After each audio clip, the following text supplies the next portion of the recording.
Welcome to the Whitespring Bunker. These halls were built to safeguard some of the most prestigious members of the United States government. Now we are all that remains, though we are always looking for men and women capable of restoring what has been lost. In return, we offer this, our refuge from the world above. Please, take your time and look around. Our assets have made great efforts to restore this place to its former glory. Welcome, member, to our little enclave.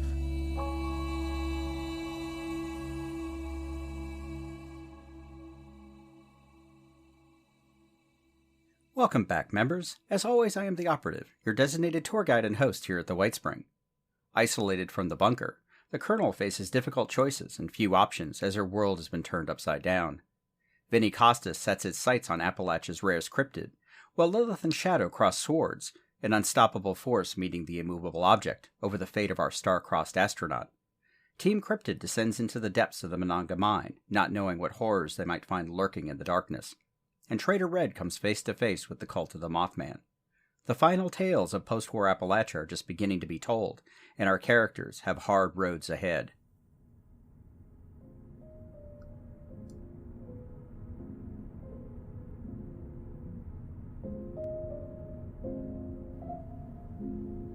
Valeria clicked off her radio and felt a wave of exhaustion bubble up. The last few days had shattered her concept of what her future might hold. As bad as she had felt after the Battle of the Bog, she could at least take some comfort in the fact that they had won. Valeria recalled breaking down in Stein's arms as he comforted her and finally managed to give her the strength she needed to be the Colonel, to make the hard decisions and accept the consequences. This was different. Valeria slumped back in the easy chair and tried to hold back the tears. She had lost so much, perhaps everything, and now, with her world crumbling down around her, Valeria is faced with a new catastrophic threat, far beyond what she could even begin to conceive. Are you okay, Valeria? You look like you might need a bit more tea. I don't think tea is going to fix this, but sure. Frederick put a fresh cup of tea into Valeria's hands and patted her on the shoulder before sitting down in the chair opposite her. You know, you remind me so much of my wife. Even in the face of the most dire circumstances, she tried to do the right thing. I miss her so much. What happened to her? Our daughter, Olivia. She lost her way. Shannon couldn't see how she changed. Or maybe she just didn't want to see. I was blind to it as well. But a long time ago, I promised myself I would never close my eyes to the truth ever again. Why does it have to be so hard? I ask myself that question, and I'm afraid I don't have the answer. After everything that has happened, it may not be fair to ask you to help us, but we don't have any other choice. Valeria sipped her tea and tried to pull herself back together. She still remembered everything her parents had taught her about sacrifice, about never giving up, and making the hard choices that no one else could. But for the first time, those words rang hollow. What I've shown you is just the tip of the iceberg. If this cancer is allowed to spread, not only will Appalachia be doomed, but no one will be safe, anywhere. Their goal is nothing short of global domination, and they may now have the means to achieve it. Frederick, I need to get back to the Whitespring, and we've lost so many of our people. Do you have any idea why our radios aren't working? I believe the Pact is responsible. My friends have found what I can only assume are radio jamming devices, utilizing an ultrasight power source.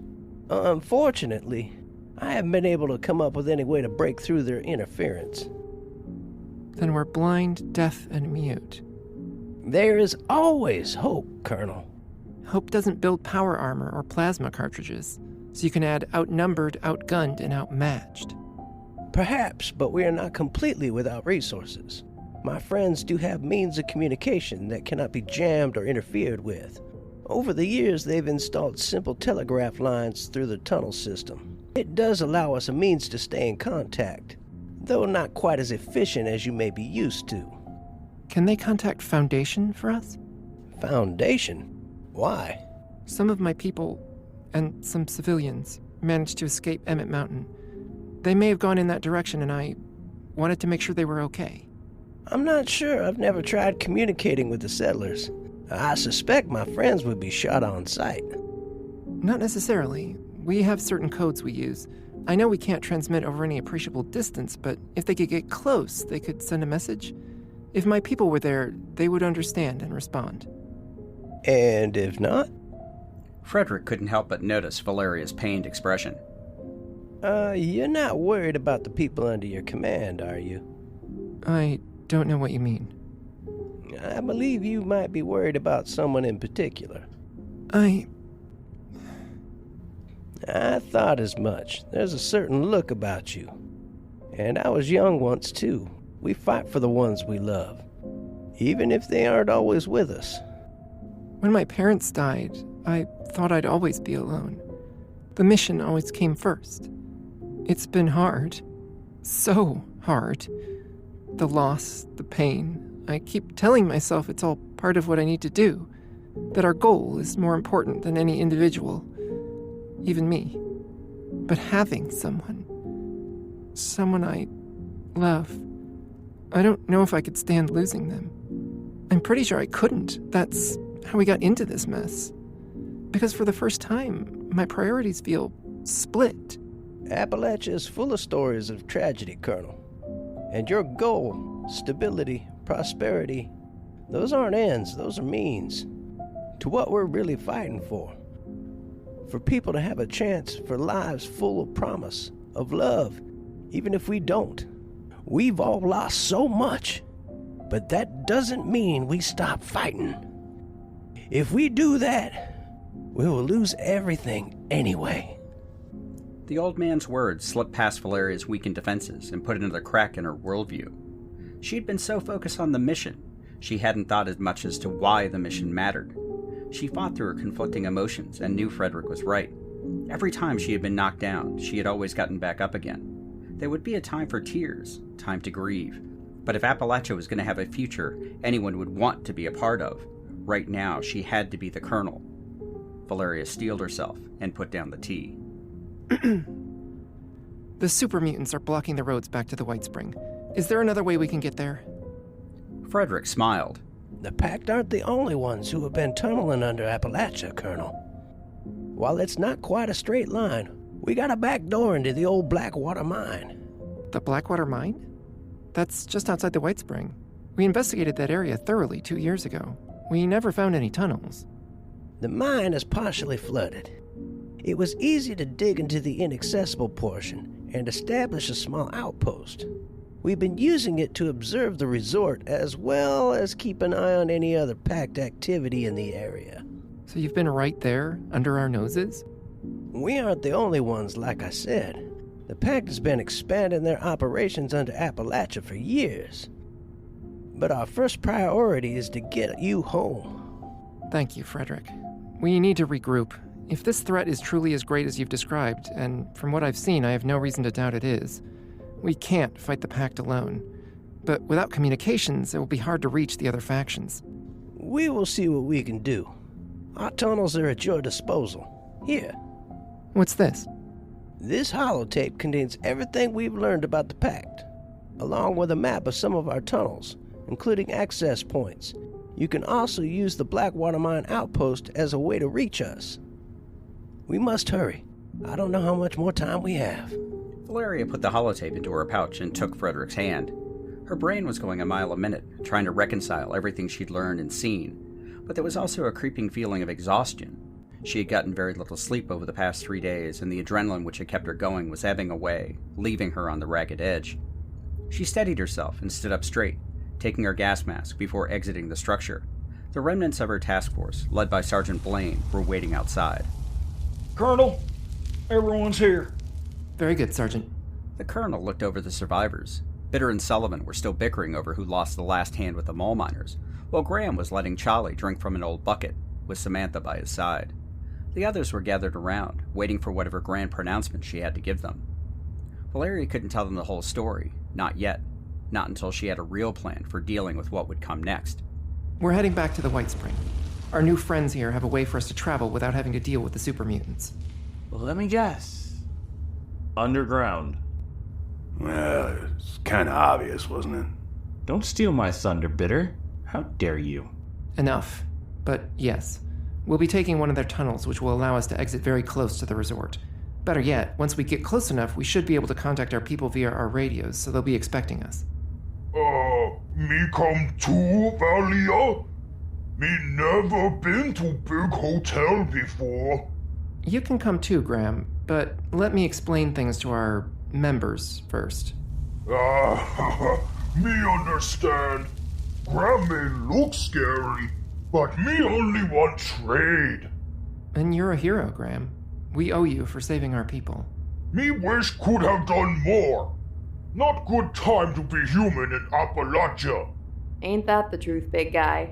But like the Colonel said, we owe you. I owe you. Ah, Sam.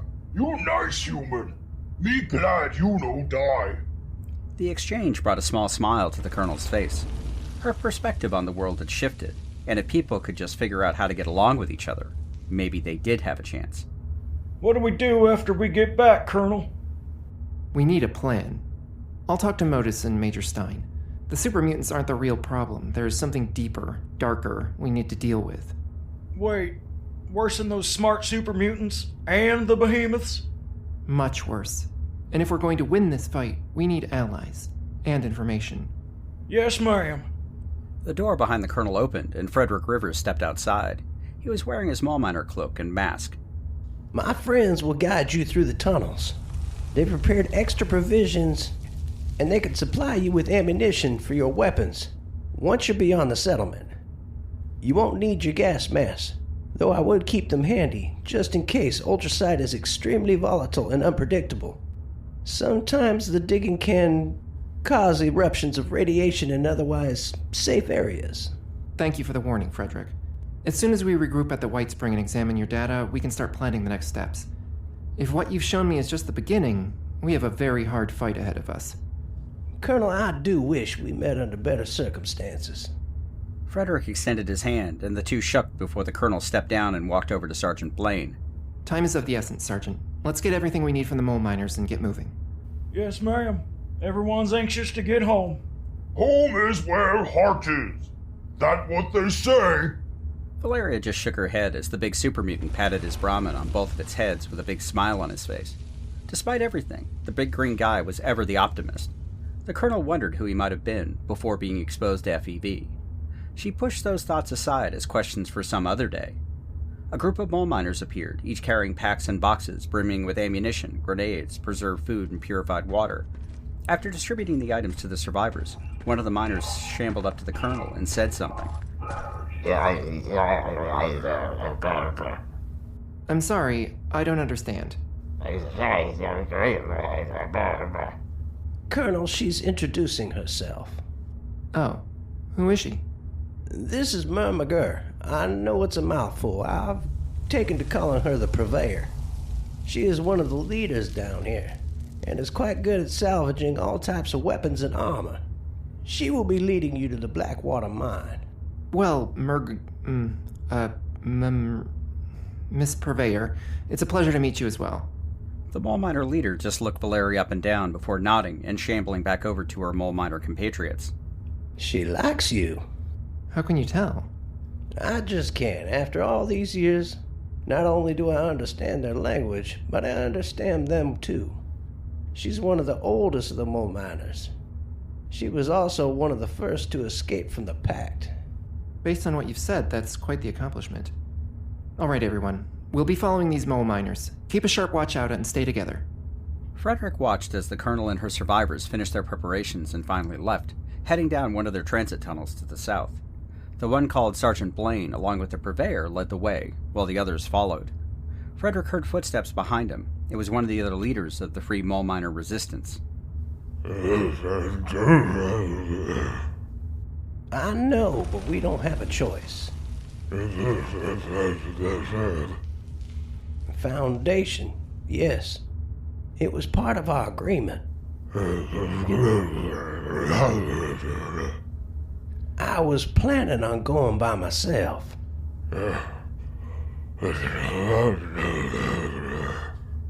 Yes, I recognize how dangerous it is. However, I promised her.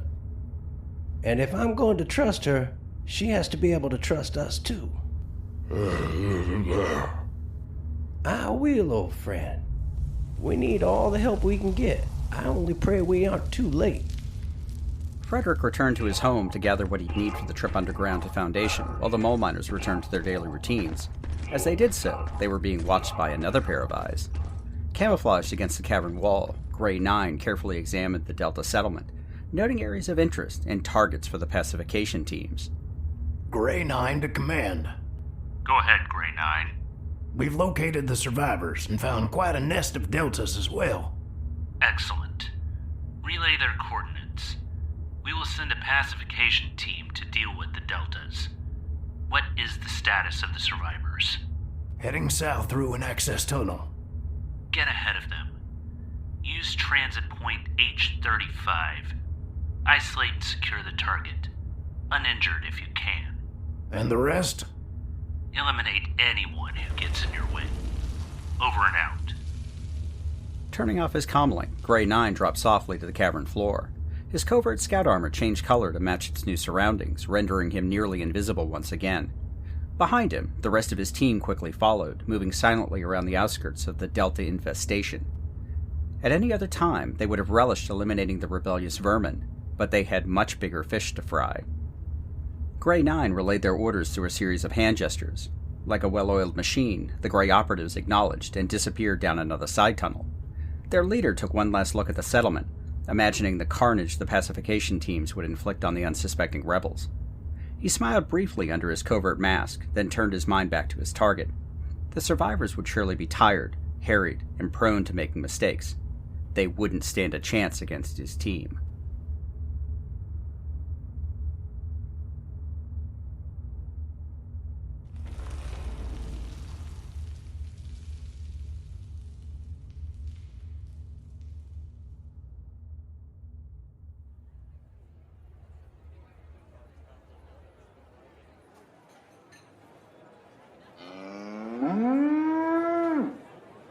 The west end of the Big Bend Tunnel was busier than usual, but instead of caravans, there was a steady stream of refugees looking to pass through the tunnel on their way out of Appalachia. The Blue Ridge Caravan was more than willing to help them all, for a price. I smell caps in the air. Caps? All I smell is Brahmin manure. That's your problem, Ares. No vision. I can see just fine, Vinny. And that light at the end of the tunnel?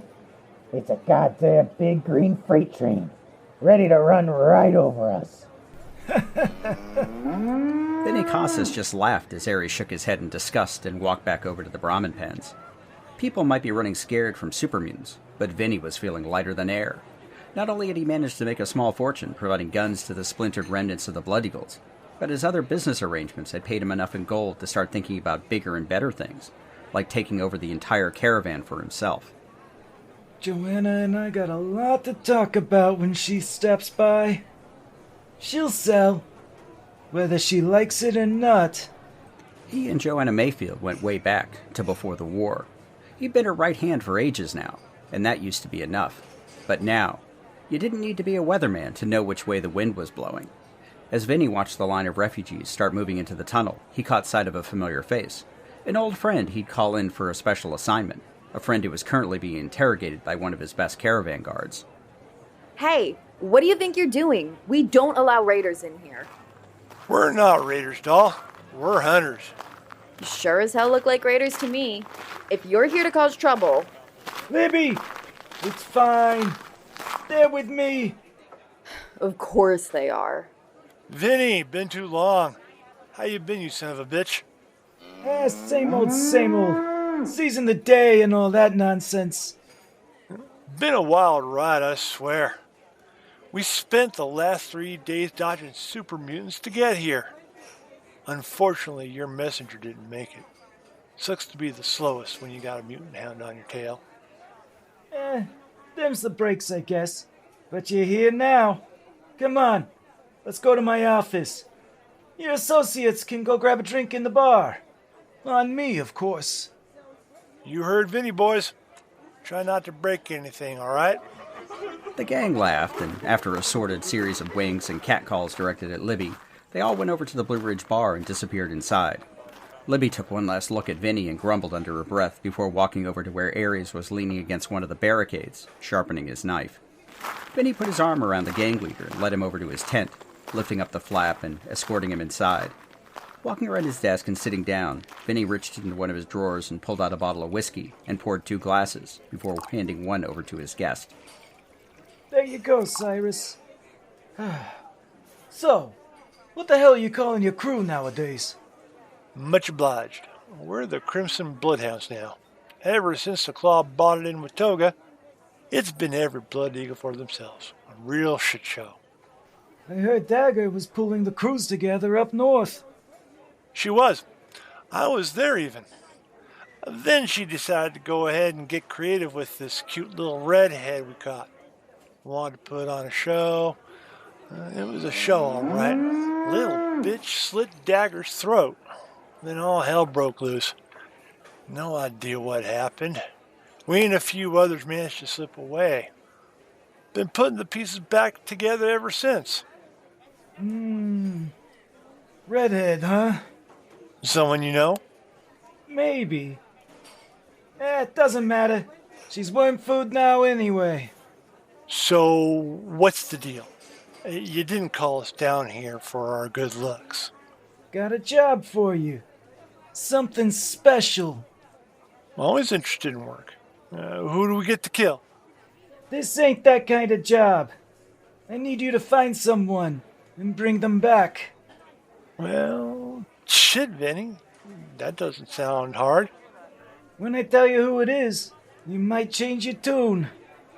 Vinny pulled out a manila folder he'd been given and passed it over to Cyrus. The raider boss smirked and opened the folder, and then his mouth dropped. No way. This ain't real, is it? Funny.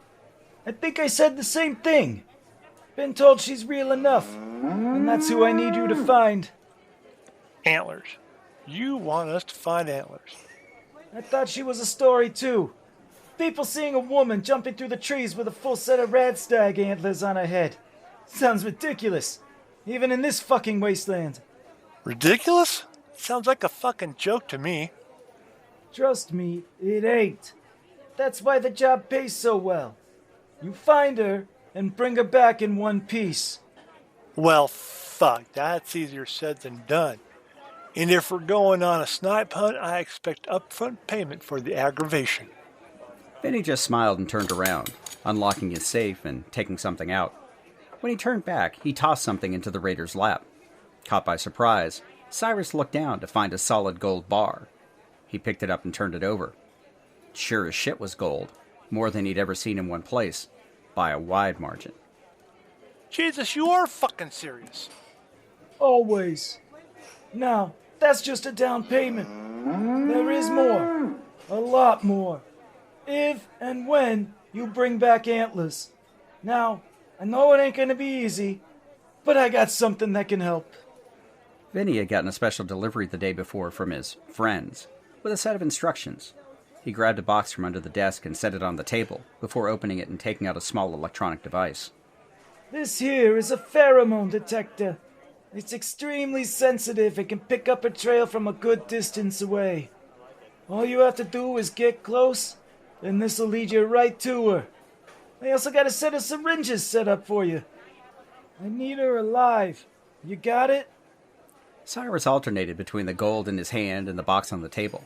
He never put much stock in stories about weird hybrid creatures. But shit, if Vinny was going to pay him a king's ransom to try to find antlers, who was he to say no? Looks like I got plenty of reason to say yes. I knew I could count on you, Cyrus. Appalachia ain't small. We need to start someplace. Well, north of here, near the edge of the Savage Divide. Fuck, we gotta travel through super mutant country. That's a losing proposition there, Vinny. I got you covered, Cyrus. Here's a map. This'll take you where you need to go and avoid any big green problems. You're shitting me, right? We go way back, Cyrus. I got friends in high places, okay? You stick to that map, and you'll be fine. When have I ever steered you wrong? Cyrus thought about it for a minute. Vinny had been a friend of the Blood Eagles, making that first deal with the Claw to provide them with weapons, as long as they played nice and hit the odd caravan in Big Bend Tunnel to keep up appearances. If Vinny was willing to give them actual gold, and where the fuck did he manage to get it, then it was Cyrus's best interest to play ball, at least for now. It's a deal. But this is all bullshit. We'll be back, Vinny. And it won't be a social call either. Business is business, Cyrus. One last thing. Take this radio. Why? Nothing's been working for weeks now. This will. I got one just like it. You run into anything or find antlers, you let me know. Got it? Well, shit. I guess you do got friends in high places. Let me get back to the crew and we'll get on our way. After they have a little fun, that is. I need you and the gang to be clear-headed, Cyrus. No worries, Vinny. We'll be right as rain in no time, but the crew needs to blow off a little steam. We'll be out of your hair and heading north in a few hours. After shaking on the deal, Vinny watched Cyrus head over to the bar. When the door opened, Vinny could hear the uproarious laughter coming from inside. He shook his head. Raiders were always going to be raiders, but he knew Cyrus wasn't stupid. And if anyone could find antlers, it was Cyrus. The raider was the best tracker he knew, and Vinny wanted to keep his new friends happy. As to why his new friends wanted a woman with antlers, Vinny didn't care. Not as long as it put money in his pocket and kept the super mutants away. That, along with everything else, meant that this was a good day, and it was only going to get better.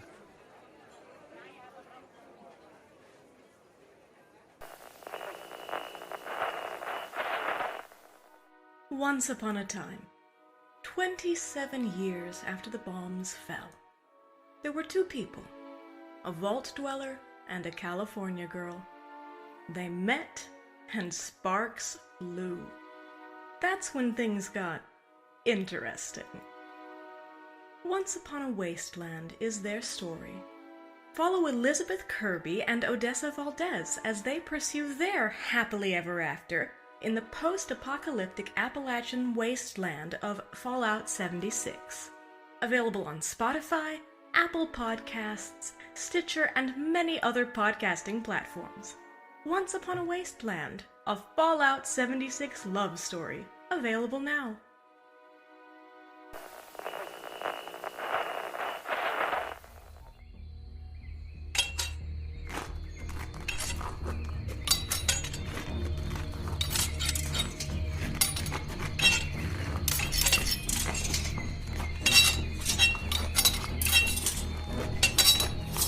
We need to do something. You want to get in between those two?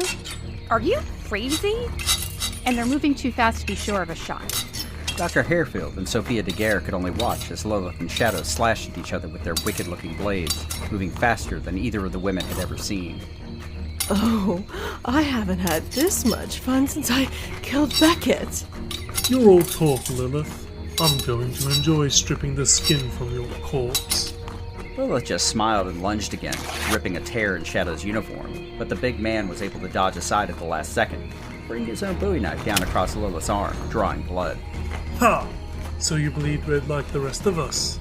Not so scary now, are you? Backing away and holding up her arm, Lilith licked the wound with her tongue, watching as the skin slowly knitted itself back together. You're going to have to do a lot better than that, Shadow. And you haven't seen scary yet. The Doctor and Sophia could only look on in horror and awe as the two combatants went back at each other. Shadow moved with a speed that belied his size, while Lilith met him blow for blow. It wasn't just knives or blades, but fists, kicks, and elbows. Neither one of them gave an inch, and soon blood began pooling on the ground at their feet. Lilith's talon-shaped blade ripped through Shadow's armor, leaving a long gash in his side, while Shadow cut across Lilith's stomach and arm, spraying blood onto the nearby rubble. Dr. Harefield gasped as she watched Shadow's wound also begin to heal, until there was no sign he'd even been cut. That's not possible. Lilith didn't even react, instead letting her own wounds heal as she pressed harder and faster, swinging her blade like a sword while Shadow kept up with her. wincing as she cut deep again and again. Backing up half a step, Shadow feinted left and then swung right, catching Lilith across her face and sending her tumbling. Seeing his chance, Shadow moved like a blur, bringing the Bowie knife down, slamming through Lilith's armor and abdomen, pinning her to the ground. Lilith screamed, not in pain, but furious anger as she grabbed Shadow by the throat and squeezed. Shadow grunted as Lilith's fingers felt like a vice, cutting off his ability to breathe. Using his fist, he punched her in the face, over and over, to get her to let go. Girls! The mutant hounds, reacting to their mother's command, pounced on Shadow, one bringing its teeth down on his arm, while the other bit deeply into his side. Fucking hell! Using the momentary distraction, Lilith let go of Shadow's throat and threw her elbow against the side of his face, whipping his head to the side. Ignoring the pain, she reached down and grabbed the hilt of the Bowie knife, yanking it out of her own stomach and jabbing it into Shadow, twisting it as it sank into his flesh. Shadow's reflexes still allowed him to roll away from Lilith, kicking the hounds off and rising again to his feet, pulling out the blade and hissing through clenched teeth. Lilith rose as well, holding her hand over a gaping wound in her stomach. The grin on her face was almost demonic, with blood-stained lips and hate flashing in her eyes. Looks like I'm going to be the one stripping flesh today, Shadow. But at least you weren't boring. Lilith picked up her blade and started forward when a voice boomed across the scene. Halt! Stay where you are, or we will utilize lethal force. All eyes turned to see a Dominator-class Assaultron emerge from the rubble, deactivating its stealth boy field. Outside of the large sentry bots, Assaultrons were considered the most dangerous class of pre-war military robots. The Dominator not only had the traditional head-mounted heavy laser, but it was also equipped with 2 retractable titanium swords, perfect for close combat, and a stealth boy which rendered the bot nearly invisible. Sophia and Dr. Harefield watched as the Assaultron marched forward, swinging its head between Shadow and Lilith, before settling its gaze directly on Sophia. Commander Sophia Daguerre, you are to surrender immediately and return to the Whitespring. I told Modus I would bring the little bitch back. I don't need backup.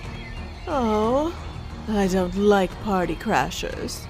Shadow, we calculate a 92.7% chance you will fail. You will stand aside, or you will be eliminated, along with the others. You wouldn't fucking dare. Don't you know who I am? We are Modus.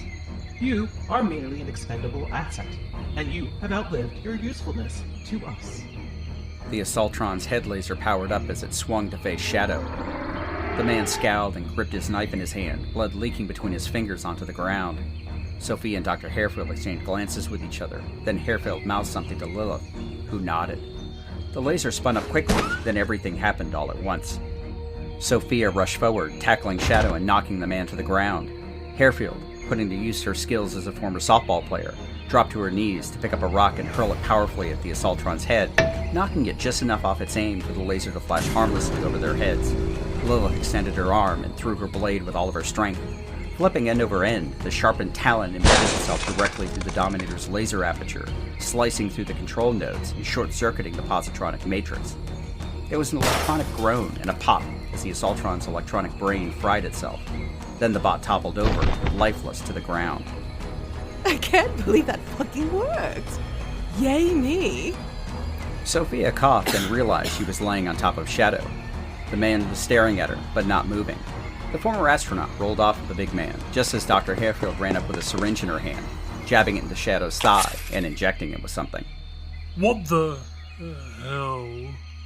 Shadow's eyes rolled back and he lay still on the ground. What did you give him, Naomi? Enough tranquilizer to knock out a Brahmin. He should be unconscious for at least a few hours, I think. Can I eat him now? Lilith, no. How about getting some rope? We need to talk to him. Are you sure that's a good idea? We can just leave him here and go, can't we? Modus just tried to kill him, just like he would have killed you. Maybe that changes things. I don't know for sure, but we have to try, for Andrew's sake. I'd like to know why he smells funny and heals like me. That is also a very good question. And the way he moves, he did things I didn't think were even possible. All the more reason to see if we can get some answers. We need to get out of here. We have no idea if Modus is sending other bots after us. Where can we go? There's an old raider camp not too far from here. Something grindhouse, I think. Found some stingwings there. They're delicious. And it's nice and private. That's the best we got, then. All right, let's get Shadow secure, but we still need to move him. Leave that to me. Lilith found some thick rope and proceeded to bind Shadow's hands and feet. She took the opportunity to take a closer look at the man's wounds, nearly all of which had already closed up and showed little to no scarring. Lilith could tell by the man's smell that it wasn't FEV. Something else had given Shadow these abilities. The keen, analytical mind people often overlooked was already considering different theories, and if Shadow decided not to be nice, then maybe she'd have a chance to dissect him and find out for sure. Once he was tied up, Lilith lifted Shadow up and threw him over his shoulder like a sack of potatoes. All right, girls, let's go. The two mutant hounds bounded up next to Lilith and followed her as she started walking east, closely followed by both Sophia and Dr. Harefield, leaving the ruins of Charleston behind.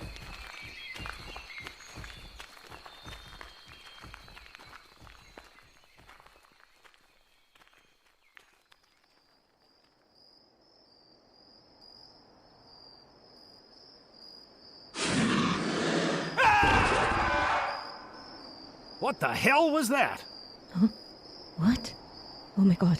Is that screaming? No, mistress. Not again. I'm too tired. Douglas, wake up. What? What's going on? Thomas! Come in, Thomas! Team Cryptid fumbled around in the dark, putting on clothes and looking out the various broken windows, while Skinner attempted to get Captain Thomas on the radio. The screams had stopped, and silence had returned to the area. Come in, Thomas. I'm here, Skinner. We heard screams. We've got a problem. Come over to the mine entrance. Bring your weapons, too. Weapons? What's wrong? Did he say bring our guns? There's something you need to see. Team Cryptid all exchanged worried looks. Not that they were novices when it came to fighting. There had been plenty of times when they'd put down their instruments and picked up combat rifles to fight off whatever strange creature they were investigating. But at least then they had some idea of what they might be facing.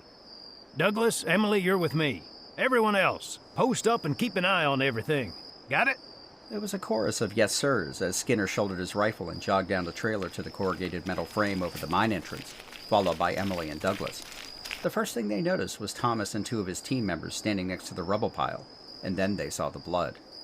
Oh, my God. Where's Nash? This is Nash. Or at least what we could find of him. Thomas, what happened? Thomas had been smoking a cigarette, staring down at a severed arm and a large pool of blood. He dropped the cigarette at his feet and crushed it under his boot. I don't know. We heard screams too. I was already coming down to check on Nash anyway.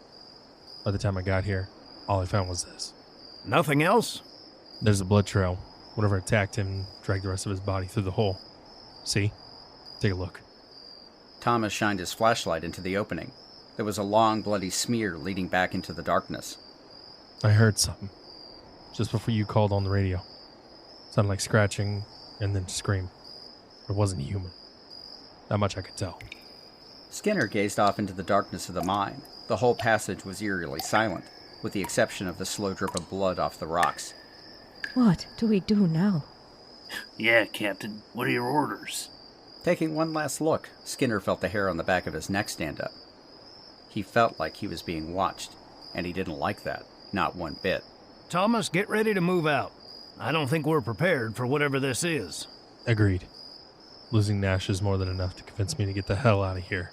Emily, Douglas. Skinner was interrupted by another one of Thomas's teams jogging into the building. Captain, we have a big problem. What is it, Phillips? Super mutants. A lot of them. And they're coming this way. How far? And from what direction? About half a mile.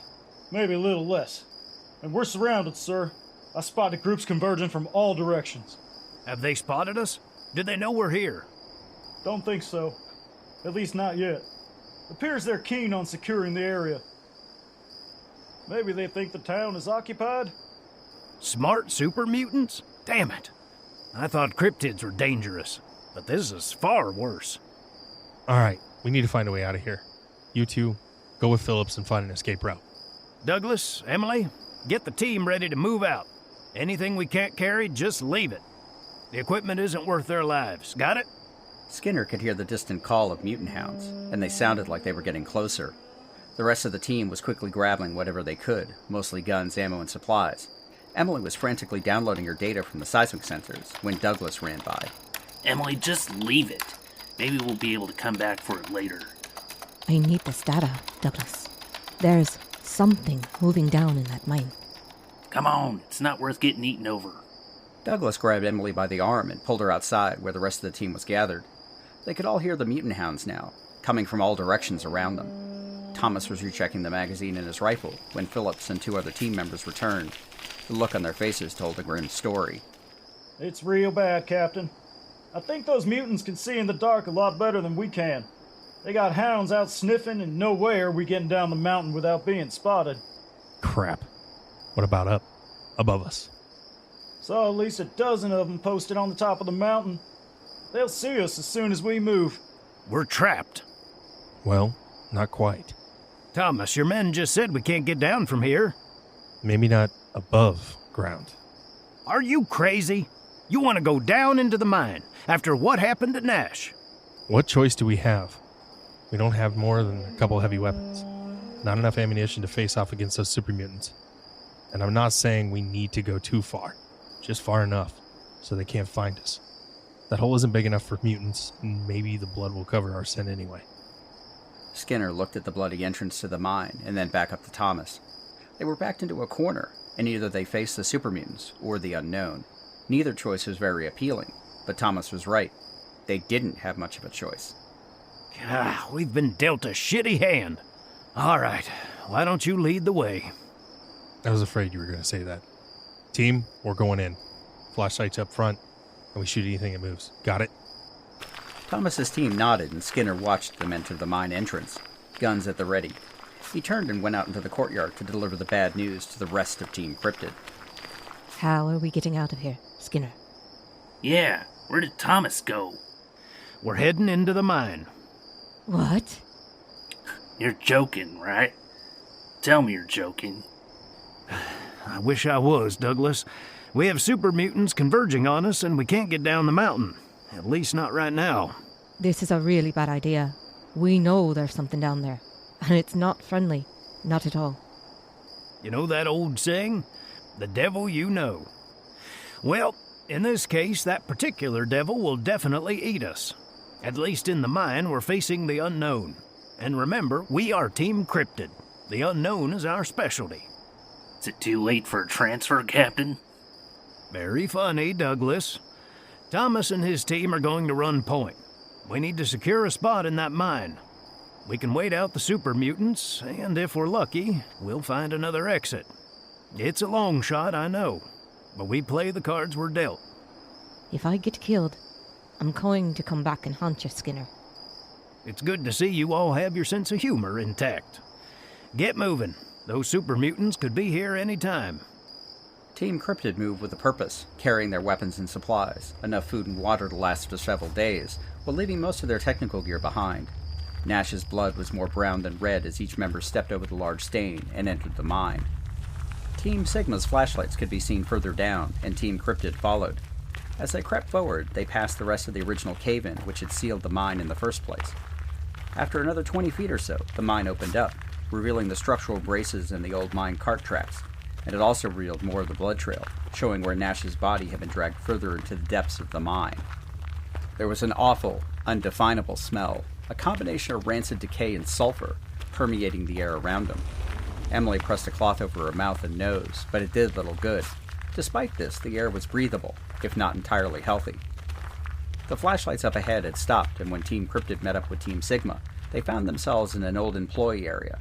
There were rows of lockers, a few desks, and workbenches, with various boxes and crates scattered about. Thomas was slipping through another journal. Find anything? Earl Williams and his crew were here. Looks like they set up camp for a few days, while a few of them went off and explored further down into the mines. And Nash? More blood and some tracks. They look like Wendigo. Ah, shit. Exactly. I think we can hole up here for a while. There's only one tunnel heading down. We can cover that. As long as those super mutants don't decide to crash the party, we should be okay. Skinner knelt down and examined the tracks Thomas had found. Wendigos were bad news, almost as bad as an ornery supermutant. The mutated humans were related to ghouls, but were far more dangerous. The new Enclave had several encounters with the creatures, and Team Cryptid had been studying their physiology to determine just what they were and where they might have come from. Stay sharp. Douglas! Yes, sir? Thomas found another journal.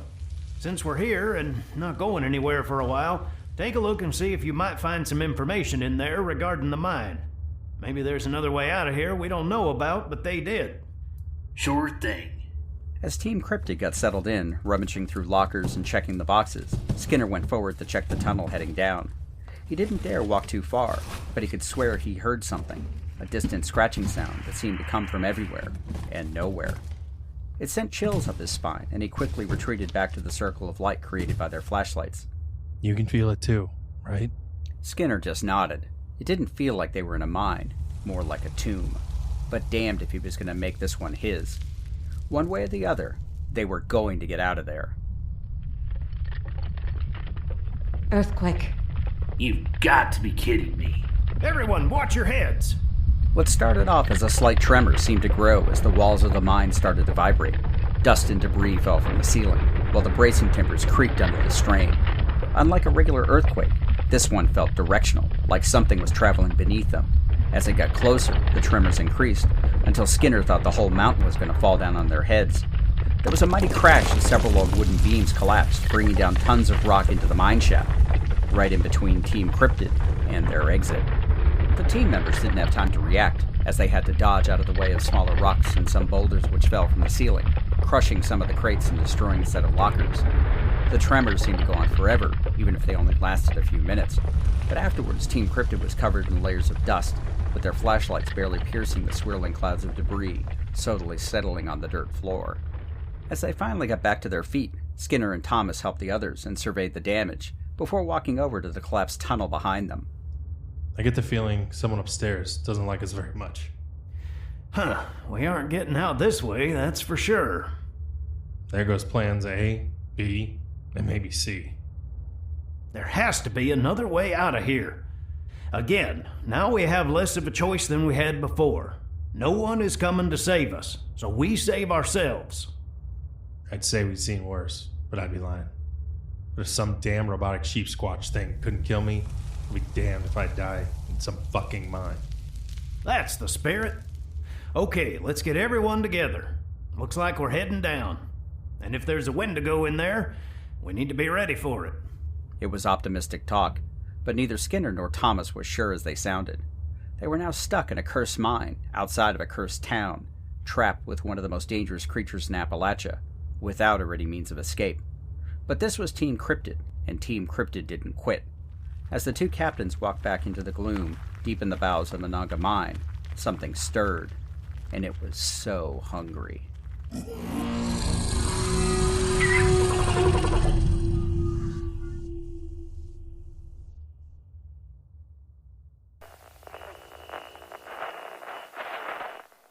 Hi everyone, I'm Chris. And I'm not. We're not doing that routine right now. We're trying to do an advertisement. Oh, fine. I'm Sir Aloysius Pernicious, the better half of the team at One Wall Comedy. Okay, I wouldn't go that far. Anyway, come check us out on YouTube. We're your #1 source for independent sketch comedy on the internet. Yeah, 'cause that's such a big market. All right, come on. Let's get out of here. I'm getting paid for this, right? Don't push your luck.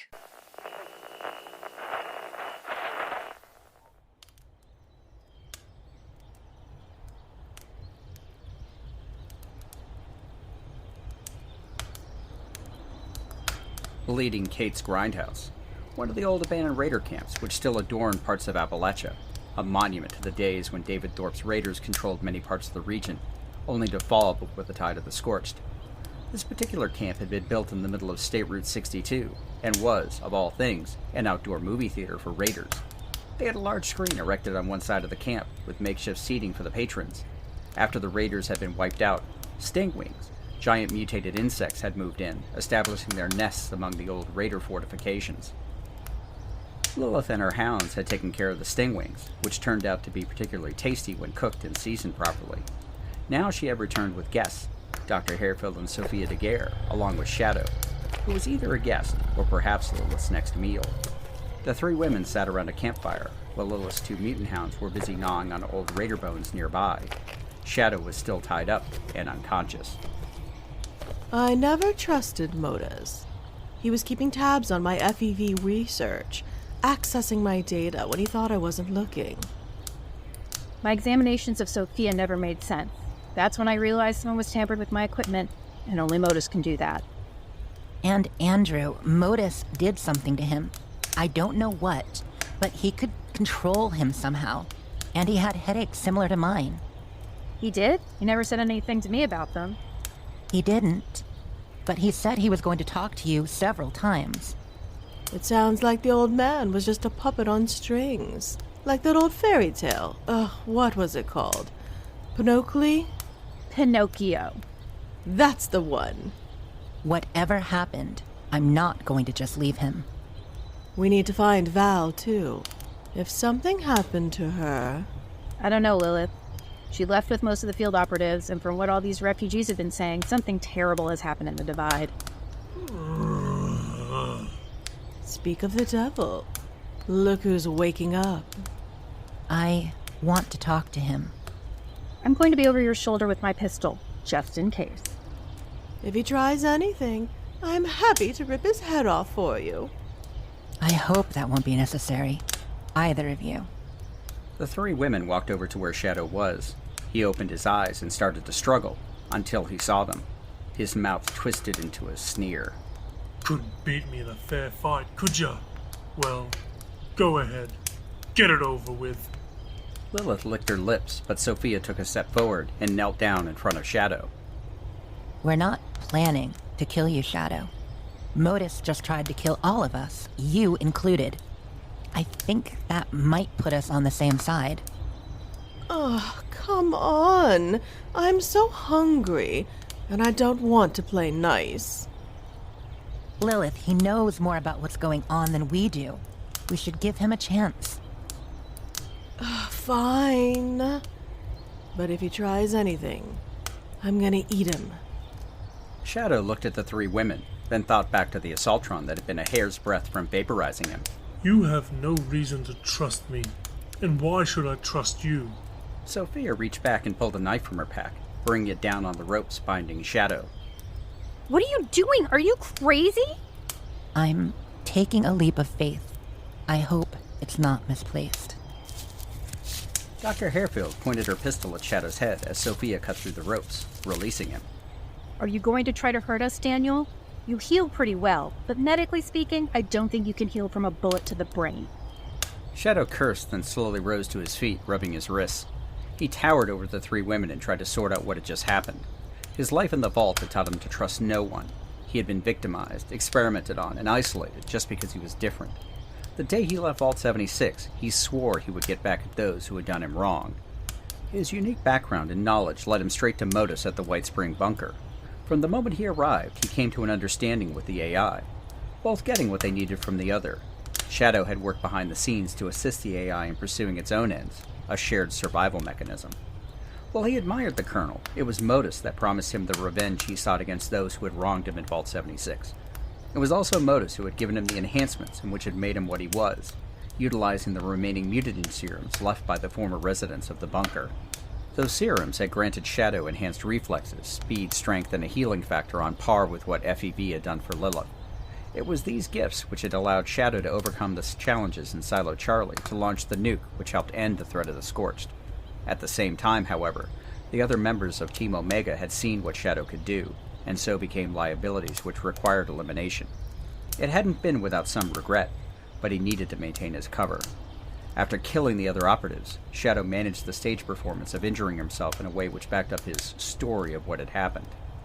Afterwards, Shadow had followed Modus's plan to the letter, making sure Major Stein stumbled upon the astronaut, then securing Dr. Emerson for his research. Bringing Reynolds into the fold to cover the equipment and personnel transfers necessary to make Project Somnus and Deep Sleep a reality had been distasteful, but required. He, like Emerson, had just been a means to an end. And now Shadow had begun to realize that he himself was just another means to Modus's ends, and that was not acceptable, not now, and not ever. Are you going to answer me, Daniel, or should we just kill you? Oh, please let me have him. Give him a minute longer. This is a lot. Looking at Sophia, the woman he'd come to bring back to the Whitespring, probably to be dissected and killed, and also somehow the same woman who had just saved his life, Shadow finally spoke. You could have let that Assaultron kill me, but you didn't. Why? Because it's wrong. You have no idea who I am or what I've done. We've all done things we're not proud of, Shadow. Speak for yourself. Lilith, please. One way or the other, we're going to stop Modus. He's doing terrible things, and I'm going to find Andrew and get him back. Now, you're free to go. Do what you want to do and try to survive. Or you can help us. You know what he's up to, and maybe how to stop it. Lilith was pouting in the background, but Sophia was sincere. Despite everything, she knew the only way she was going to get back to Andrew was with help, and a lot of it. And maybe, just maybe, Shadow would be the key. The big man considered his options, and there weren't many. If he just left, he would probably never get the opportunity to set things right and avenge what they had done to him. Of course, if he helped Sophia, they'd all probably die taking on Modus and the others. However, there was always a chance. And what did he really have to lose anyway? You saved my life. That means I owe you. But if you think you can just waltz back into the bunker... We're not heading back. Not yet. You have a plan? We have a lead, actually. There's a USSA Assaultron at Sugar Grove. We think it might have some information on Modus's plan and how to reverse the process. Sugar Grove. Damn if I didn't underestimate you. We moved most of the Somnus equipment to the bunker, but we left all the data and something called Athena behind. We were supposed to go back and collect everything, but the super mutants put that on hold. If we can get there and retrieve the data, talk to Athena, maybe even find the Colonel, let her know what's happening. That's a lot of ifs, and we don't know where the Colonel is. We're going to find her too. That's a tall order, though Modus did seem to have an idea of where she might be. Don't know how, though. However, I might have an idea or two on how we could tap into that information. Oh, that sounds interesting. And if it helps me find Val, that's definitely not boring. We need to get to Sugar Grove first. Fine, fine. Potatoes, potatoes. Me and the girls will help get you where you need to go. But then we're going to find Val. That's the deal. Got it? Absolutely. We're going to need her anyway, right? Agreed. Looks like it's time for a walkabout. Luckily for all of you, I know a few ways to get into the Divide without those super mutants finding us, and where we can get supplies along the way. Oh, goody. I wouldn't mind some super mutants, too. I'm sure we'll find plenty to eat on the way, Lilith. We should get moving. That Assaultron might not be the only bot Modus sent after us. I have a safe house a few hours west of here. We can get there before dark, and then we can talk about next steps. Shadow, I'll be watching you. I still haven't decided not to eat you yet. And I haven't decided not to skin you alive. How about this? After all this is over, you and I can figure it out. Preferably over a few pints. It's a deal, Shadow. Now, girls, this big guy is our friend. For now. So no nibbling, okay? The two mutant hounds yipped in agreement while Sophia went over and picked up Shadow's knife from the ground and handed it back to him. Here. Thank you, Shadow. Don't thank me yet.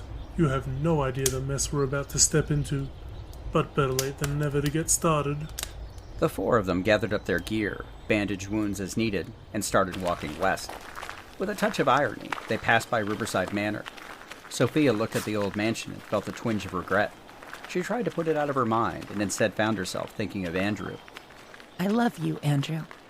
You saved me, and I'm going to return the favor if it's the last thing I do.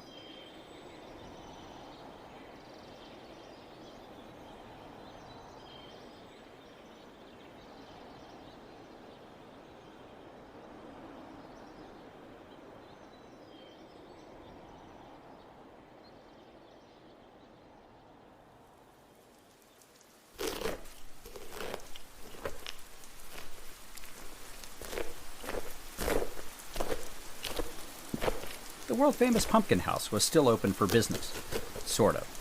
For decades, the roadside attraction had the most carved pumpkins you would find anywhere.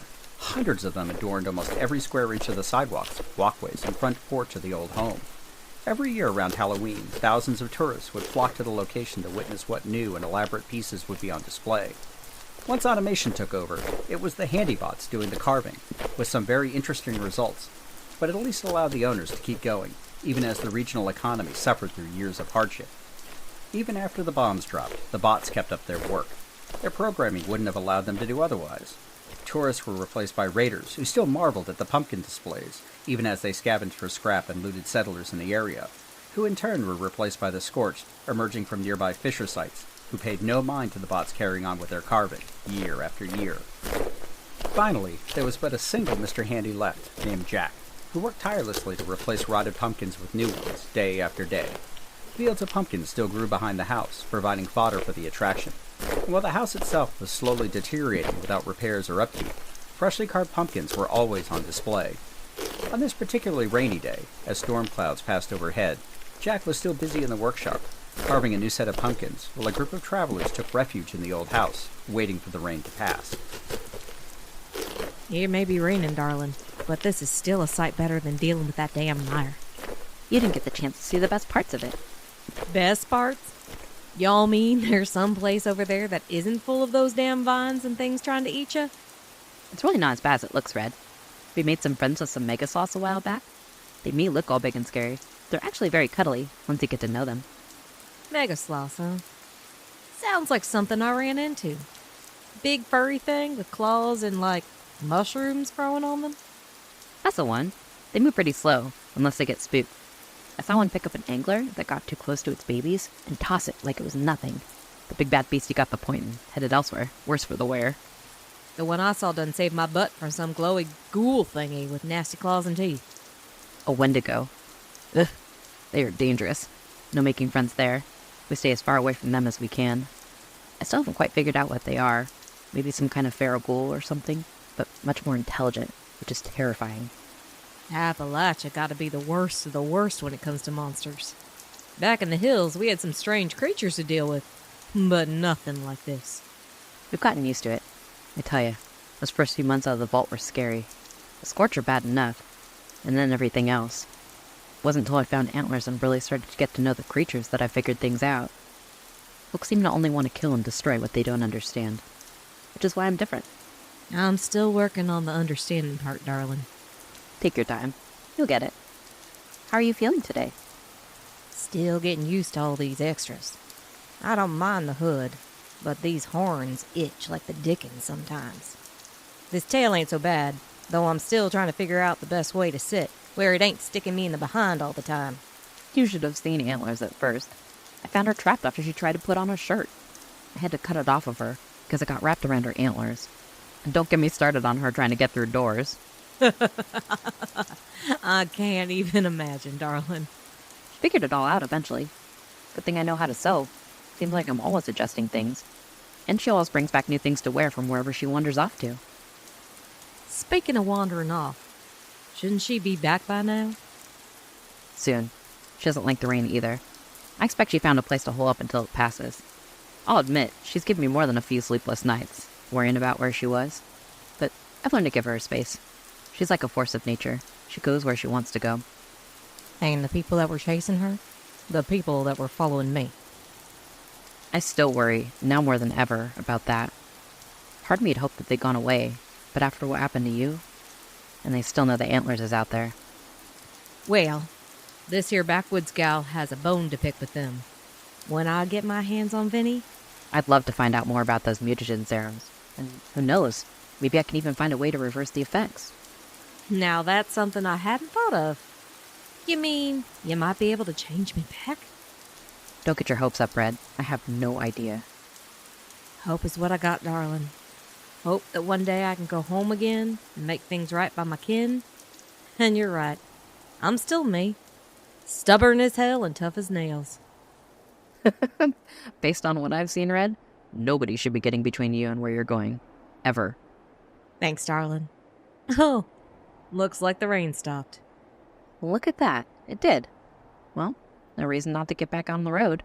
Antlers can probably smell us a few miles away, and knowing her, she's probably finding all kinds of new and interesting things to take photographs of. Red and Cherry grabbed their packs and walked out onto the front porch of the pumpkin house. Jack was putting the finishing touches on a new display when he noticed them. Thank you again for visiting the world-famous pumpkin house. I hope you enjoyed your stay. Mighty fine place you got here, Jack. Thank you kindly for your hospitality. Our pleasure. And remember, come back for our special Halloween surprise. The two women nodded and left Jack to his pumpkins, ending up back on State Route 63. According to the old maps, the road went south and west, allowing them to skirt the worst areas of super mutant activity. At least that was the plan. Red adjusted her hood, just in case they ran into any scavengers or other people along the way. Seeing her horns could provoke a lot of different reactions, and none of them were probably good ones. Maybe it was the one good thing about the super mutant problem. It gave people something more important to worry about than a couple of scabbers trying to make their own way through Appalachia. They walked south for about an hour, skirting past wrecked vehicles and abandoned raider roadblocks until Red spotted something in the distance. Hold up a sec. Looks like trouble. Cherry and Red hid behind an old Morgantown High School school bus, and Red took out a pair of binoculars, looking down the road. Well, shit. We have a problem. What do you see, Red? Super mutants. This far north? That's a bad sign. Where the hell they come from?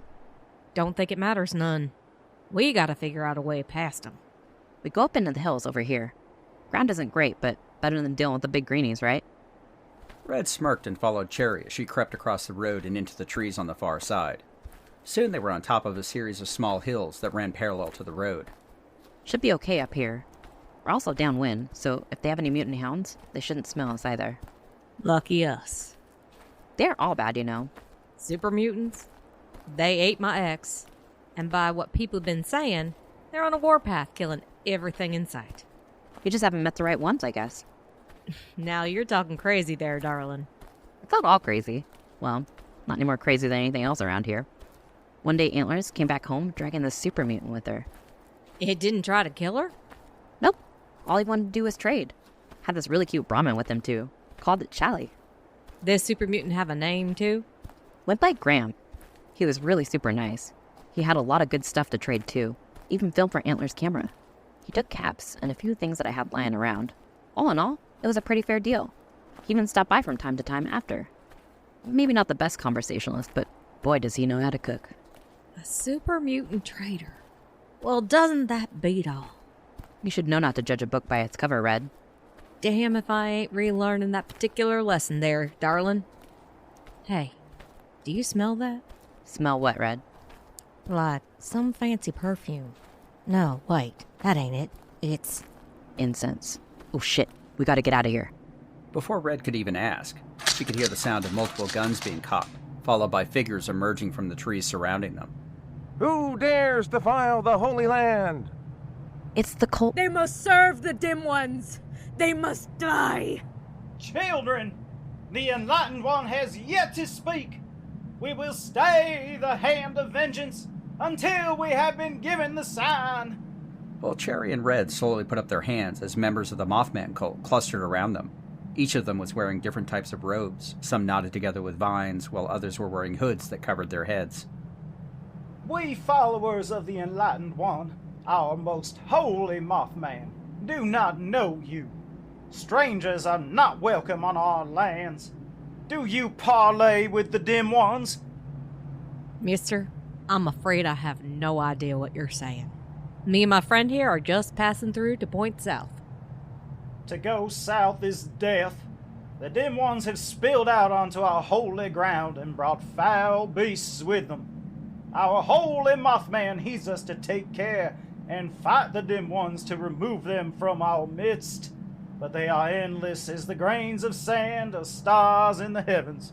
Super mutants. You mean the super mutants, right? They are servants of the dim ones. They do not know our enlightened ways. We're definitely not with them. Like my friend said, we're just passing through, and we'd be happy to let you be. We must consult the holy Mothman. He will decide your fate. To set foot on his soil is to give yourself to his will. Now you see here. Red, just do what he says. It will be okay. Trust in the Enlightened One. If you are truly innocent, he will pass his mercy unto you. Fuck me. Just when things were looking up. The cultists weren't rough, but they didn't take it easy either. They took all of Red's and Cherry's weapons and packs while prodding them further into the woods. The group walked for about an hour until they arrived at the cultist camp. It appeared to have grown right out of the earth. Twisted trees and large bones formed into a circle, with torches and a large bonfire in the middle. The smell of burning incense was nearly overwhelming, and more cultists were gathered around the fire, praying in some incomprehensible language. On one side of the compound was a blood-stained altar with bones piled on both sides. Red and Cherry were pushed towards the center, near the big fire. Finally, the other cultists stopped praying and rose to their feet, each staring at their new arrivals.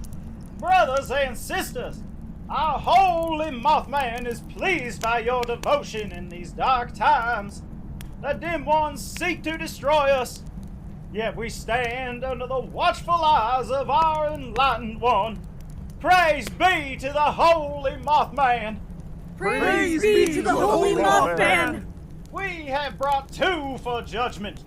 It is for our holy Mothman to look upon them and see into their hearts. Praise be to the holy Mothman! Bring them to the altar. The cultists grabbed both Red and Cherry and pushed them forward. Neither was keen on the idea of judgment or whatever might happen if they were not found worthy. But with 24 heavily armed men and women surrounding them, what else could they do? You know this could be really, really bad, right?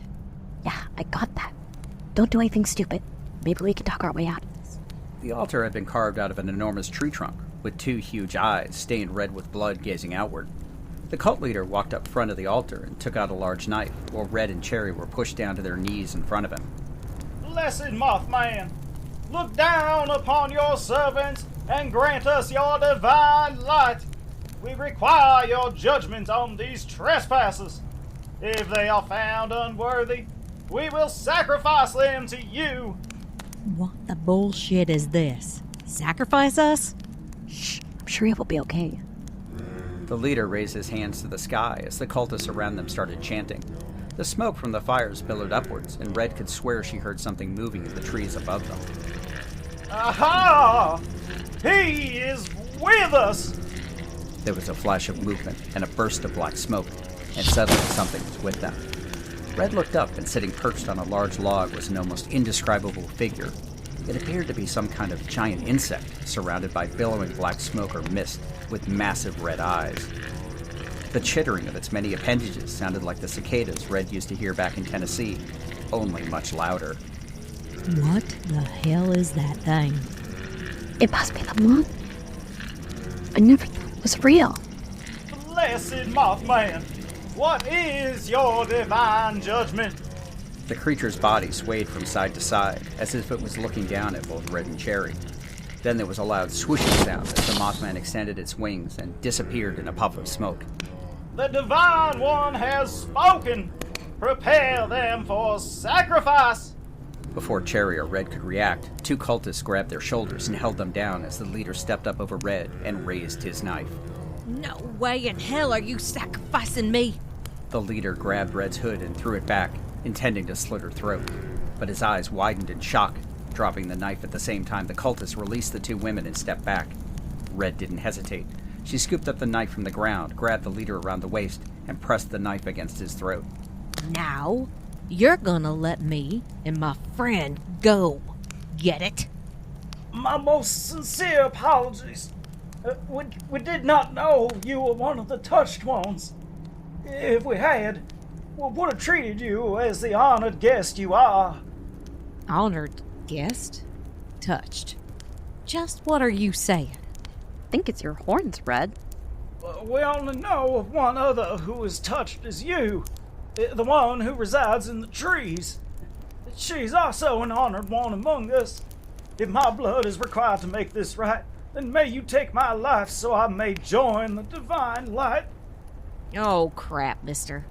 If you're done with the sacrifice talk, I ain't gonna kill ya. I'd rather you just let us go and be done with it. Brothers and sisters, the Touched One has granted mercy. The Divine One truly works in mysterious ways. Praise be to the Holy Red lowered the Mothman. knife and let the leader go. The change in attitude of the cultists was remarkable, as both Cherry and Red were suddenly hailed as the honored guests of the cult. A variety of spirits appeared out of nowhere, and plates of food were passed around as the cult leader led the two women to the large tent, surrounded by carved effigies of the Mothman. My sisters, it is indeed a strange and wonderful day. Your appearance here has heartened us, truly. Mr. I am called Reverend Paul.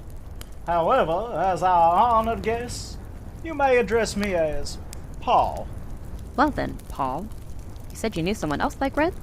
Ah, Red. Just as the eyes of our holy Mothman. This was truly meant to be. And I am Cherry, which is also Red.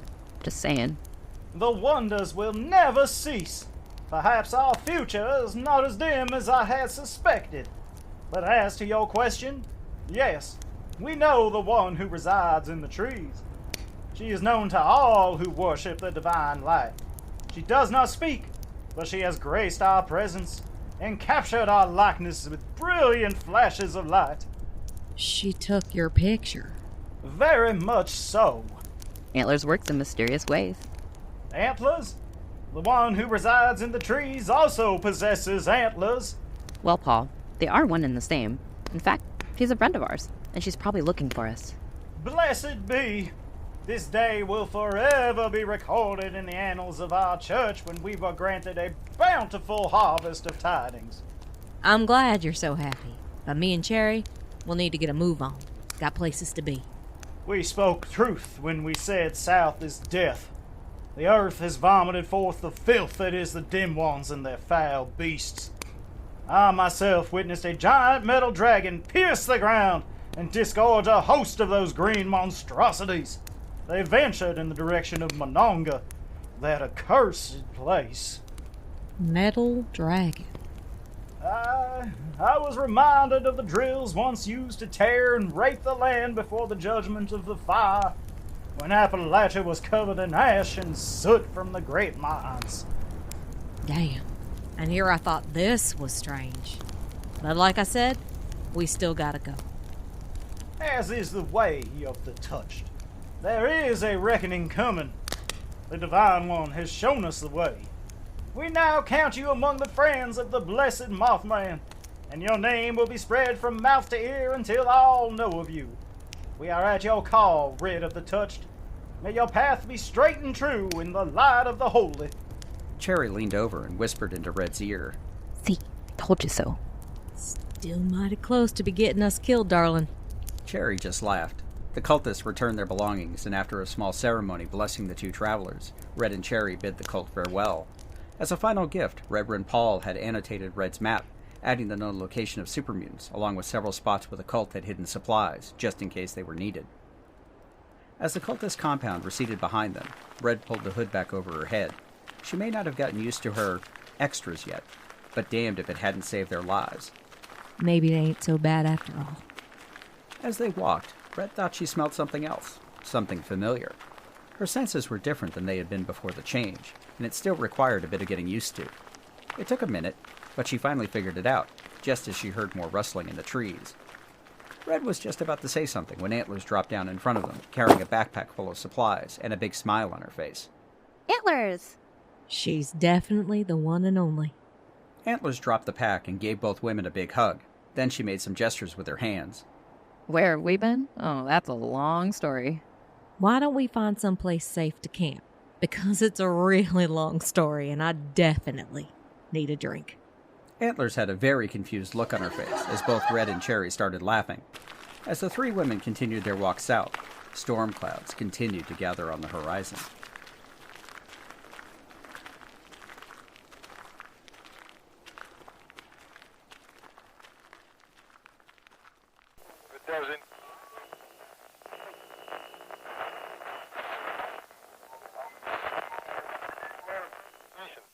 Hi, I'm Fire Rider, and I'm the host of The Pixel People, a podcast dedicated to taking a close look at our favorite characters from our favorite video games. From major characters who define the course of a game's storyline to smaller characters who you might have never noticed. Every week, we go beyond the quest line to examine a particular character's story arc and choices, and discover the real-world parallels and life lessons hidden just below the surface. I hope you'll join us. You can find the Pixel People on Anchor, Spotify, Apple Podcasts, and everywhere else you listen to podcasts.